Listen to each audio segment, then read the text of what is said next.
잠들기 전 책 한 권. 오늘 준비한 책은 사소한 용기라는 제목의 책입니다. 글과 그림은 자림, 마음의 숲에서 출판한 책이고요. 첫 장에는 이렇게 설명이 되어 있습니다. 이 책은 용기를 내는 것조차 용기가 필요한 우리들에게 말한다. 잘해보자는 말 대신 별것 아닌 것들에 사소한 용기를 내보며 살아보자고 말이다. 오늘 읽을 부분은 65페이지인데요. 소제목이 궁계의 삶일지라도 퍼득거릴 용기입니다. 꾸역꾸역 밥을 먹고 꾸역꾸역 지하철 칸에 몸을 구겨놓고 꾸역꾸역 일을 한다. 꾸역꾸역이라도 살아가야 하는 날들이 있다. 간신히 우겨넣듯이 살아가야 하는 날들. 먹기 싫어도 한 숟가락이라도 밥을 떠서 까슬까슬한 목구멍에 넘기는 것은 술술 사라지지 않는 날일지라도 살아내야만 하는 까닭이다. 물이 지어 있는 닭 한가운데 한 마리의 학, 군개일학. 학이 되지 못한 군개들의 하루는 고달프다. 밥벌이의 고단함과 지겨움을 등에 지고 하루를 시작한다. 저마다 빼어난 한 마리 학이 될 줄 알았으나 군개의 삶을 살고 있다.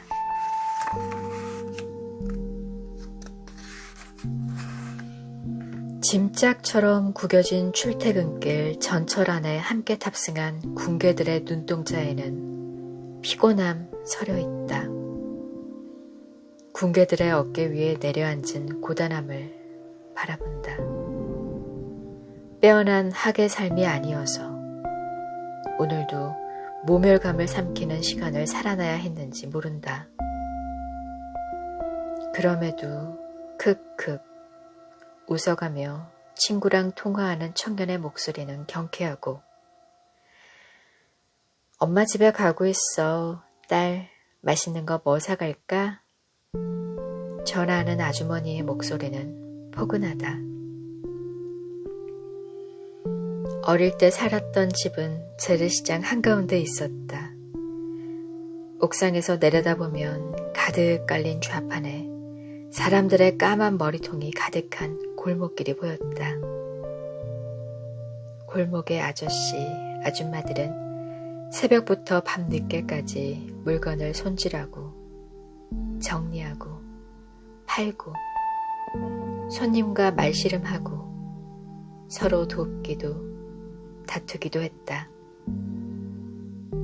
고단한 하루를 보내는 시장 골목의 그분들을 어린 나는 옥상에서 자주 내려다보았다. 캄캄한 밤이 되어 좌판을 접을 무렵이면 고단함에 지친 얼굴로 깔깔깔 웃고 떠들며 하루를 정리하는 인사를 나누었다. 삶의 고단함을 깔깔깔 웃음소리 하나로 날려버리던 당신들. 돌아보면 지금의 나보다 100배쯤은 용감하고 씩씩하게 하루를 살아냈던 당신들을 기억한다. 버틴다는 것은 이를 악무는 것이 아닐지도 모른다. 절대 무너지지 않을 거라고, 절대 넘어지지 않을 거야 하는 안간 힘으로 버티는 것이 아닐지도 모른다. 깔깔깔 웃어가며 짓누르는 삶의 무게를 깔깔깔 날려보내며 너스레 떨며 버텨가는 건지도 모른다. 학이 아닌 군개면 어떤가. 달개 날개로도 퍼득거릴 수 있다. 깔깔깔 웃어가며 오늘을 버티고 부다닥 부다닥 날아오를 수 있다.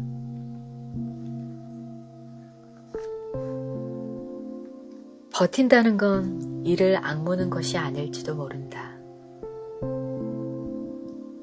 너스레 떨며 버텨가는 건지도 모른다. 갑자기 딱딱한 제 어깨가 조금은 힘이 풀리네요. 늘 이렇게 긴장하고 어깨에 힘을 잔뜩 주고 살았구나.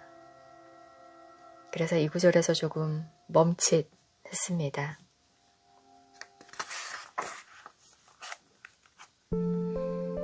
다음 소제목은 일단 피고 볼 용기입니다. 제주에 갔다. 2해 전 여수에 갔을 때처럼 우연히도 3월이었다. 아직도 서늘한 3월의 숲에는 붉은 보석처럼 피어난 동백꽃들이 가득했다. 겨울과 봄 사이에 꽃.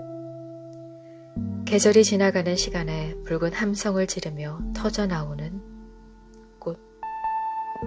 동백을 볼 때면 그 붉은 열정을 가슴에 품고 어떻게 긴 겨울을 지나온 것일까 궁금해진다. 마치 무채색의 겨울 속에서 진저리치게 그리웠다는 듯이 붉고 붉은 선홍빛으로 동백이 피고 나면 선명한 동백의 축포를 시작으로 꽃들의 만찬은 시작된다. 붉은 함성처럼 피어난 동백은 후두둑 떨어진다. 한 잎씩 서서히 시들어지지 않고 말 그대로 후두둑 후두둑. 붉고 붉은 꽃송이가 모가지를 떨구며 낙하하는 모습은 차라리 아름답다. 세상의 모든 꽃들은 질 줄 알면서도 피어난다. 눈이 시리도록 하얗게 피어난 봄의 목화는 늙고 지친 모습으로 시드로 떨어지고 사람의 마음을 홀리는 화사한 벚꽃도 봄비 몇 번에 길가에 저벅저벅 밟히고 만다. 질 줄 알면서도 모두들 그렇게 질 줄 알면서도 환하게 피어난다. 길을 쓰고 살아봐야 별 볼 일 없을지도 모른다. 힘차게 살아봐야 고만고만하게 살아갈 게 뻔할지 모른다. 그래서 애초에 상처받고 싶지 않아서 기대하지 않고 실망하지 않으려고 두근두근 심장이 나댈 일 없게 단속하기도 한다. 그래도 이렇게 동백을 보는 날이면 후두둑 떨어지더라도 어여쁘게 피어나는 동백을 보는 날이면 동백처럼 한번 환하게 피어볼 용기로 살아가야 하지 않나 싶어진다. 시들 줄 알지만 그래도 겁 없이 화사하게 피어날 용기로, 그래도의 용기로.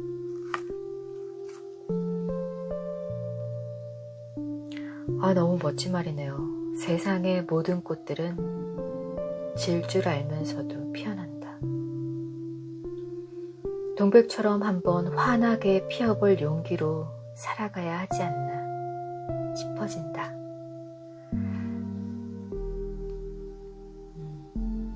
맞아요. 사실 한번 그런 얘기 많이 하잖아요.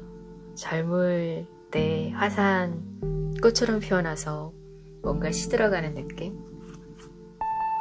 어쩌면 우리는 매년 다른 꽃을 피우고 있는 건지도 모릅니다.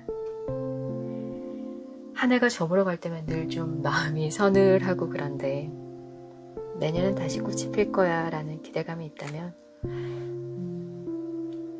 뭔가 서운한 마음보다는 기대감이 더 클 것 같아요. 기억해야겠어요. 동백처럼 한번 환하게 피어볼 용기로 살아가야 하지 않나 싶어진다. 멋진 말이네요. 권태를 받아들일 용기. 열정이 꺼져버린 자리에는 권태가 밀려든다. 애틋하고 설레던 시간의 뒤에 숨어있던 권태가 느리고 무겁게 검은 몸을 일으켜 가까이 다가온다. 권태의 시간은 오래 묵은 습관의 시간이다. 생기의 촉촉함은 사라지고 꾸덕꾸덕 삶이 말라가는 시간. 권태로 들어선 연인들은 궁금한 것이 없어진다. 서로에게 놀랄 것도 없어진다. 덤덤한 시간을 견뎌낸다. 내가 이 사람을 좋아하는지 묻는다. 그 사람이 나를 사랑하는지 새삼 궁금하다. 계속 만나야 할지 말아야 할지 자신도 모르는 의혹이 스멀거리며 번져온다. 이래도 권태가 찾아온다.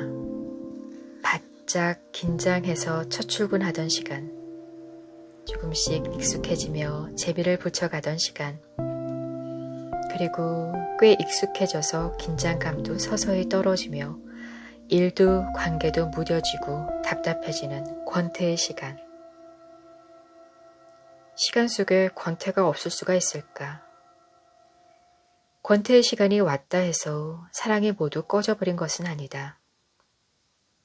권태를 느낀다고 해서 하던 일이 나와 맞지 않는 것도 아니다. 권태란 굳은 살이다. 습관적으로 일하고 습관적으로 사랑하는 딱딱한 굳은 살. 그 둔감함에 진저리 친다고 나아지는 것은 없다. 만성적 권태가 되지 않도록 새로운 경험과 새로운 시각을 하나씩 굳은 살 백인 삶에 초대하면서 권태의 굳은 각질을 벗겨낼 뿐이다. 권태의 시간마다 도망치면 어떤 관계도 어떤 일도 그 다음 단계의 깊이를 만나볼 수 없으니까. 권태란 굳은 살이다. 다음 소제목은 견눈 지랄 용기입니다. 일을 하면서 힘든 이유는 제각각이다. 권태 때문일 수도 있고 집요하게 괴롭히는 상사 때문이기도 하고 나와 잘 맞지 않는 일의 성격 때문이기도 하며 의욕만큼 일을 못 해내기 때문이기도 하다. 어떤 경우든 회사와 일이 전부일 경우에는 힘겨움의 정도는 더욱 강해진다. 일에서 느끼는 좌절의 수위 또한 더 심해질 수밖에 없다. 나의 세계가 온통 그것뿐이므로. 이태원에서 작은 빵집을 운영하는 아저씨가 있다. 오후 서너 시면 빵이 다 팔리고 마는 줄 서는 빵집. 아저씨에게 제빵 기술을 배우겠다며 찾아오는 사람들도 줄을 서는데 그들의 눈망울은 하나같이 열정으로 가득 차 있다. 제대로 된 빵만 만들 수 있다면 심장이라도 내놓을 듯 절실한 눈동자로 간절히 두 손을 모으고 있다. 목숨이라도 건 듯 빵을 만들고 싶다고 달려드는 사람들에게 아저씨는 말한다. 빵에 목숨 걸지 말아요. 빵집에 뼈를 묻으라고 말할 것 같은 빵집 사장님이 딴짓하지 말고 한눈 팔지 말고 10년 동안 한우물만 파야 이룰까 말까다 위대한 장인처럼 말해줄 것 같은 사장님이 빵에 목숨 걸지 말라고 한다. 열정이 지나친 사람은 오래 지속하기 힘들어 보이기 때문이란다. 빵을 잘 만들려면 여자친구도 만나야 하고 노는 것도 잘 놀아야 한단다. 삶에서 다른 즐거움을 누릴 줄 아는 사람이 빵도 잘 만든다고. 사람들에게 언제나 웃으며 맛있게 빵 먹는 방법을 일일이 알려주는 빵집 아저씨의 비밀을 그날에야 알았다. 어떻게 한결같이 빵 만들기를 좋아할 수 있는지.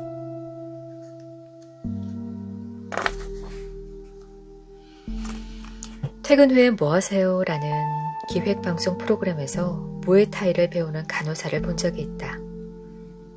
육체 노동은 물론 정신 노동까지 심한 16년차 간호사는 우연히 시작한 무에타이로 삶의 다른 축을 만들어 갔다. 한 번도 자기와 어울릴 거라고 생각하지 못했던 격투 스포츠를 배우면서 간호사는 자신이 해오던 일에서 이전처럼 지치거나 감정적으로 휘둘리지 않게 되었다고 했다. 퇴근 후의 시간은 손가락 하나 까딱하기 싫지만 회사와 집이 아닌 다른 공간, 다른 관계를 구축해보면 딴짓이 주는, 딴 공간이 주는 힘이 생긴다. 자발적으로 즐길 수 있는 일을 해보라는 것이다. 일터와 집이 아닌 다른 공간에서 다른 시간을 향유하며 다른 삶의 맛을 보는 것. 왜 이렇게 실없이 웃어? 뭐 좋은 일 있어? 하는 소리를 들을 만큼 설레는 곁눈질을 쳐보는 것. 목표를 향해 돌진해도 모자랄 판이지만 숨 좀 쉬고 살아봐야 하니까. 번쩍거리는 성취를 이뤄내는 것도 중요하지만 사랑도 하고 놀기도 하면서 살아야 하니까.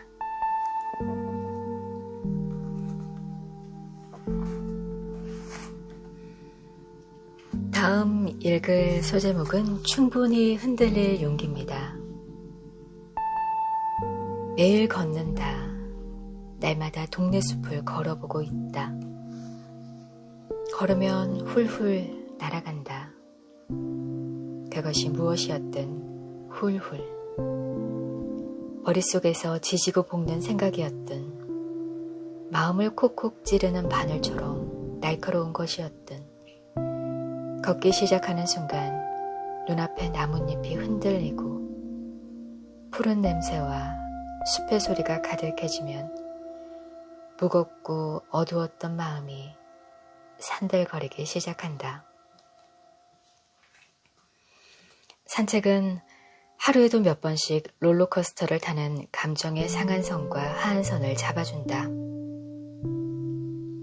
뭔가 할 수 있을 것 같은 기분에 폴짝거리다가 도대체 내가 뭘 할 수 있단 말인가 라고 고꾸라지는 마음이 그려내는 급격한 그래프는 산책을 통해 완만한 곡선을 찾아간다. 걸으면서 몸이 움직이고 걸으면서 마음이 움직인다. 꽃과 나무와 하늘을 바라보고 올려다보는 것만으로도 마음은 홀가분하다. 오랫동안 맡아보지 못했던 나무의 짙푸른 향이 한없이 위축되었던 심장을 조금씩 펴준다.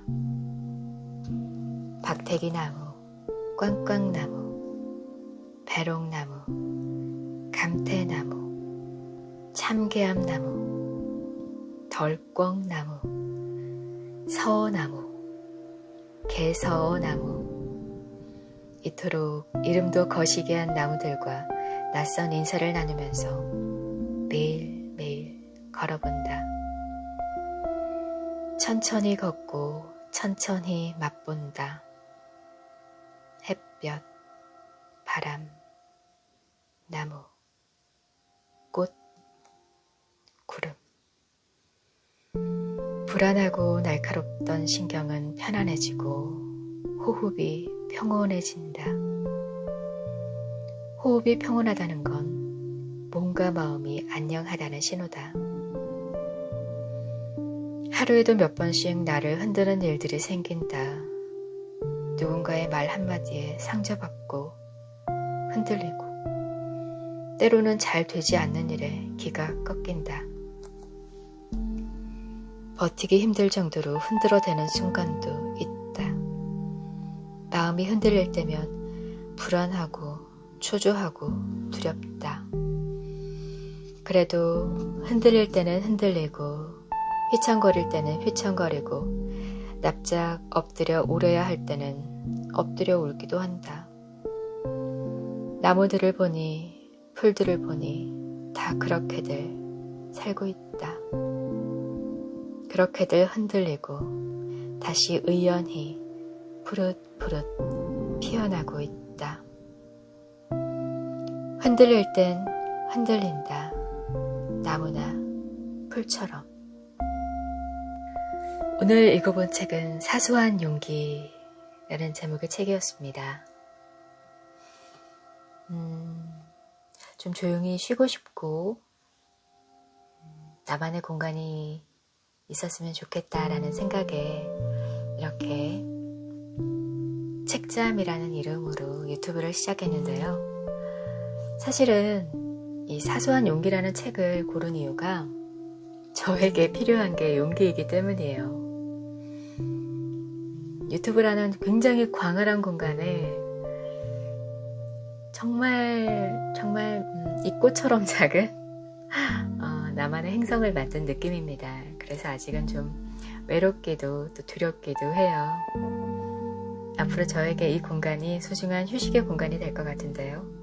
여러분에게도 이 공간이 좀 힘들고 지칠 때 잠깐 다녀갈 수 있는 휴식의 공간이 되었으면 좋겠습니다. 오늘도 편안하게 하루 마무리하시고요. 저는 다른 책으로 다시 찾아뵙겠습니다. 감사합니다.